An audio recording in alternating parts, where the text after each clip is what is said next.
좋다! 배우고 즐기고 나누는 제3회 환경교육 주간 국내외 사례를 함께 나눌 단일입니다. 반갑습니다. 친환경 정책의 선진국으로 꼽히는데 이견이 없는 국가가 있는데요. 어딜까요? 바로 독일입니다.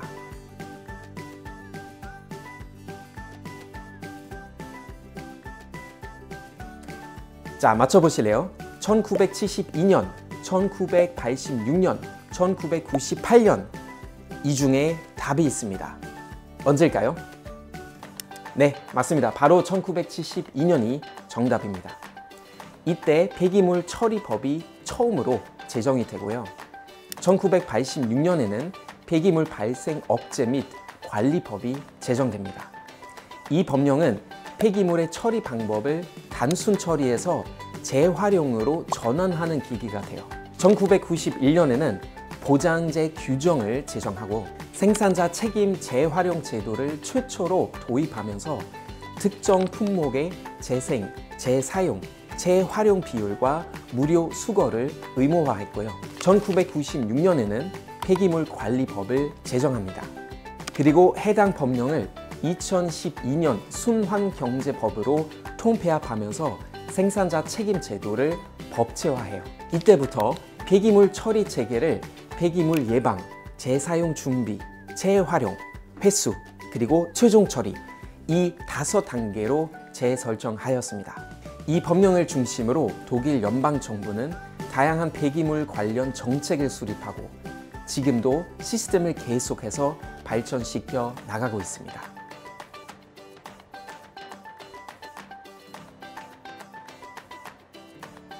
실효성 있는 정책으로 평가받는 대표적인 제도로는 판트 제도가 있습니다. 판트란 보증금이라는 뜻인데요. 소비자가 병을 구입할 때 보증금을 내고 그 병을 다시 소매점에 반환하면 보증금을 돌려받을 수 있는 제도입니다.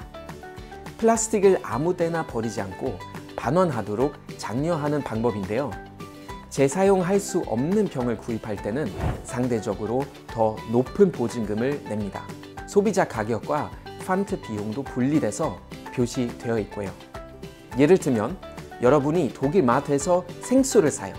생수병을 보시면 재사용 종료에 따른 마크가 그려져 있습니다. 여러 번 사용 가능한지, 한 번만 사용 가능한지, 아니면 아예 불가능한지 여기에 따라서 보증금 가격 즉 판트 비용이 달라집니다. 그리고 물을 다 마신 다음에 가까운 마트에 가요. 그럼 거기에 무인 회수기가 설치되어 있어요. 병을 반환하면 빈병 가격에 해당하는 영수증이 나오거든요. 그 영수증만큼 해당 마트에서 할인을 받거나 계산대에서 현금을 돌려받을 수가 있습니다. 내가 재사용할 수 없는 병을 사용한다는 건 오염을 일으킬 수 있는 것이고 이에 대해서는 분명한 책임이 따른다. 이러한 인식을 구매할 때마다 갖게 해주는 효과가 있는 것이죠. 또 다른 제도로는 독일에서 시행된 플라스틱세가 있습니다. 플라스틱세는 2021년부터 플라스틱 감축을 위해 재활용되지 않은 플라스틱에 대해서 유럽연합회원국이 내는 세금인데요. 지금까지는 연방 예산에서 지출됐던 플라스틱세를 기업, 즉 민간에서 직접 납부하게 되었습니다. 그리고 친환경 정책에 관심 있는 분들은 많이 들어보셨을 EPR 제도가 있습니다. 기업에서 제품을 생산할 때 그 제품 또는 보장제에서 나오는 폐기물, 이 폐기물 중에 일정량을 의무적으로 재활용하도록 하는 제도죠. 못 지키면 부담금을 부과하고요. 독일의 EPR 제도에 따르면 보장제 생산자는 소비자에게 판매하기 위해 시장이 내놓은 모든 보장제에 대해 수거, 선별, 회수, 재활용의 의무를 가집니다. 생산자가 폐기물에 대한 재활용 비용을 전적으로 부담하고요. 기업의 규모에 따른 예외도 없어요.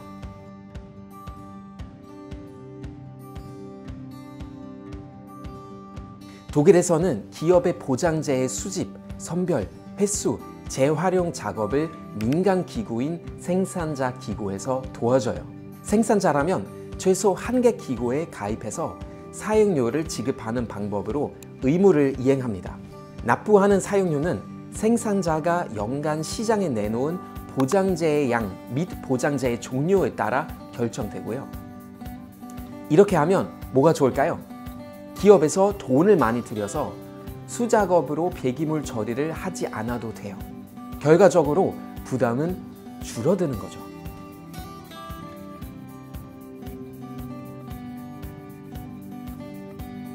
독일은 유엔에서 제시한 지수 가능 발전을 위한 교육, Bildung für nachhaltige Entwicklung, 약자로 BNE라고 하는데요. 이 BNE를 국가 사업으로 설정했습니다. BNE는 교육을 통해 기후변화 등의 전 지구적 문제를 장기적으로 해결하는 것을 목적으로 하는 정책입니다. 독일의 18대 국회에서 이 BNE의 교육적 실행을 위해 국가 BNE 위원회와 BNE 국가 플랫폼을 설치했고요. 그 결과 독일은 모든 교과 수업에 환경 교육이 포함되는 나라가 됐습니다. 즉, 여러분이 독일에서 독일어를 배우든 수학을 배우든 영어를 배우든 기후변화에 대한 내용을 자연스럽게 학습할 수 있어요. 생태, 환경 교육이 독일에서 교육 과정의 상위 목표이기 때문이에요.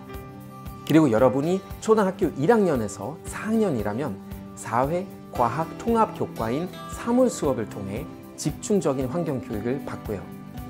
독일의 중등학교 5학년에서 6학년은 생물, 자연현상, 기술 수업이라는 환경 교육을 받습니다. 다른 국가의 환경 교육은 어떨까요? 이번에 이탈리아로 한번 가볼까요? 이탈리아는 세계 최초로 공립학교에서 기후변화 교육을 의무화한 나라입니다. 2020년 9월부터 공립학교의 의무 과정에 기후변화 교육을 포함시켰는데요. 여러분이 이탈리아에서 태어났다면 국어나 수학만큼 기후변화에 대해서 배우게 됩니다. 초등학생 때는 기후변화 수업을 스토리텔링 형식으로 재밌게 배우고요. 중학교부터는 과학과 기술이 들어간 융합교육으로 배웁니다. 고등학생은 지속 가능한 발전을 위한 2030 아젠다를 학습합니다. 2015년 유엔에서 채택된 글로벌 목표죠. 지속 가능 발전 목표에 대해서 공부한다는 뜻입니다. 이렇게 이탈리아 공립학교에서는 모든 학생들이 연간 33시간씩 기후변화 수업을 필수로 받아야 합니다. 이번에는 프랑스로 가보겠습니다. 프랑스는 2022년부터 교육부가 5대 우선 과제 중 하나로 생태 전환을 선정한 국가입니다. 여러분이 프랑스에서 교육을 받는 중학교 4학년 학생이라면 녹색 지식 자격증 시험에 응시할 수 있어요.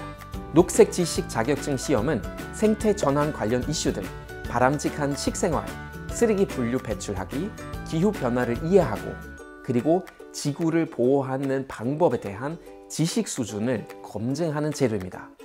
이 시험을 통해 앞서 말씀드린 녹색 지식에 대해 자신이 얼마만큼 알고 있는지 학생 본인도 알고 국가도 알 수 있게 되는 것이죠.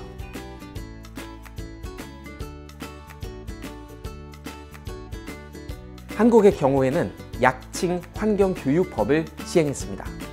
환경교육을 적극적으로 활성화해서 모든 국민의 환경학습권을 보장하는 법인데요. 기후변화 등 다양한 환경 문제를 효과적으로 예방하고 해결할 수 있는 소양과 역량을 갖추게 함으로써 국가와 지역사회의 환경 보전 그리고 지속 가능한 발전에 이바지하는 목적을 갖고 있습니다.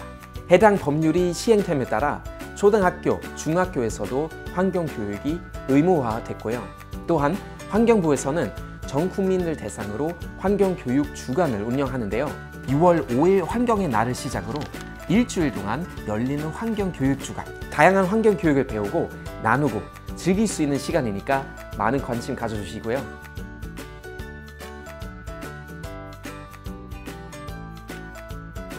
전 세계적으로 ESG 경영이 기업의 지속적인 성장을 필수 요소로 자리 잡으면서 기업 내 환경교육에 대한 열풍도 상당히 거센데요. 몇 가지 예를 살펴보면요. 대기업 L사는 전사 임직원을 대상으로 환경교육을 합니다. 매월 임직원들에게 ESG 레터를 발송해서 환경 인식을 제고하고 있어요. 또 환경, 인권 교육 이수를 권고하고 환경 성과를 평가해서 임직원 보상 체계에 적용하고 있습니다. 유명 IT 기업인 A사도 환경 교육과 환경 경영으로 유명한데요. 환경을 위해 모든 세세한 부분까지 디테일하게 관리한다고 해서 Every Little Detail을 환경 경영 캐치프레이즈로 삼았습니다. 그래서 사내 다회용 컵 도입이라든지 물건 자원 순환 기부 캠페인이라든지 임직원 참여를 유도하는 환경 경영을 지속적으로 해오고 있고요.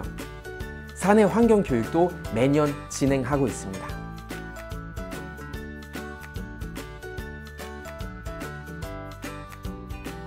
앞서 말씀드린 환경교육법에 따라 국가와 지방자치단체는 환경교육의 활성화를 위한 시책을 시행해야 하는데요. 이에 따라서 환경부에서는 국가환경교육 통합 플랫폼을 운영하고 있습니다. 국가환경교육 통합 플랫폼은 그동안 여기저기 흩어져 있던 환경교육 정보를 한 데에 모아서 사용자 맞춤형으로 제공하는 이름 그대로 통합 플랫폼입니다. 환경 공부를 하고 싶은 개인, 환경교육 자료를 찾는 교육자, 환경 프로그램을 홍보하려는 기관, 직원의 ESG 역량을 향상시키고 싶은 기업이 보다 편하게 정보를 찾을 수 있는 곳이죠. 또 국가환경교육 통합 플랫폼 안에는 온라인 환경교육 강의를 제공하는 환경교육 단짝이라는 학습 플랫폼이 있습니다. 환경에 관심이 있는데 어디서부터 배워야 할지 모르겠다.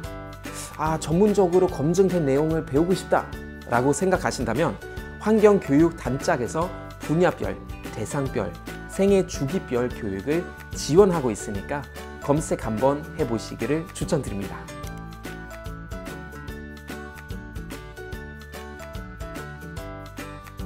당연히 바꿀 수 있습니다. 환경교육을 꾸준히 실시하고 그 심각성을 아는 독일 시민들은 환경 문제를 정말 진지하게 생각해요.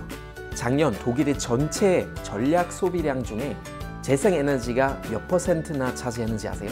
전체 중에 재생에너지 비율이 50%가 넘었습니다. 한 도시나 지역이 아니라 국가 단위예요. 1990년 대비 탄소 배출량을 40% 감축했고요. 이산화탄소 배출량을 전년도에 비해 2,800만 톤 줄였습니다. 시민들의 탄소 중립에 대한 강력한 지지가 있었기 때문에 가능했던 거죠. 미군 기지를 공원으로 만든 독일 만하임시의 예도 있습니다. 만하임시는 기후 정책을 만들 때 일방적으로 정책을 수립하지 않고 기후 포털을 통해 시민의 의견을 받았습니다. 아이들도 의회로 모여서 계획 수립 과정에 참여했습니다. 환경 교육이 잘 되어 있으니까 아이들도 좋은 아이디어가 있고 할 이야기가 있는 거죠. 그렇게 해서 도시 전체를 찜통으로 만들었던 미군 기지를 공원으로 바꿨습니다. 그게 스피넬리 공원이에요. 공원이 생기면서 도심 밖에서 차가워진 공기가 강까지 흘러갔다가 도심으로 돌아올 수 있게 됐어요. 현재는 비를 흡수하고 홍수를 방지하기 위해 녹지를 늘리는 스폰지 도시를 목표로 하고 있습니다. 마지막으로 세계 최초의 친환경 도시 프라이부르크의 사례를 소개해 드릴게요. 원래는 제2차 세계대전으로 도시의 80%가 파괴되어 있던 곳인데요. 재건 과정에서 자연과 환경을 지키는 것을 최우선으로 했습니다. 그래서 태양광을 적극적으로 활용한 솔라 가든, 태양광 패널이 설치된 주택들이 많이 있고요. 기차역에서 구시가지로 들어오면 자동차를 거의 찾아볼 수는 없어요. 시에서 자전거를 자동차보다 우선시해서 그렇습니다. 배기가스량 소음도 줄고 교통사고도 거의 사라졌대요. 프라이부르크는 폐자원 활용률이 70% 이상인 도시입니다. 바이오 폐기물을 별도로 수집해 바이오 매스 에너지를 만들어 전력으로 사용하고요. 시내 상점에서는 대부분 재활용 가구를 사용합니다. 현수막 대신 버려진 종이나 나무 갑판을 홍보물로 사용하고요. 매년 버려지는 간판이나 현수막 대신 길바닥에 돌로 모자이크 그림을 그려서 어떤 상점인지 알 수 있도록 합니다. 친환경적이고 재미있는 아이디어죠? 좋다! 배우고 즐기고 나누는 제3회 환경교육 주간. 오늘은 폐기물과 자원 순환을 주제로 국내외 사례를 함께 나눠봤습니다. 올바른 환경교육이 바람직한 환경 실천으로 이어진다는 점, 이제 의심하지 마시고 더 나은 오늘과 내일의 환경을 위해 함께 나아가요. 지금까지 다니엘이었습니다. 감사합니다.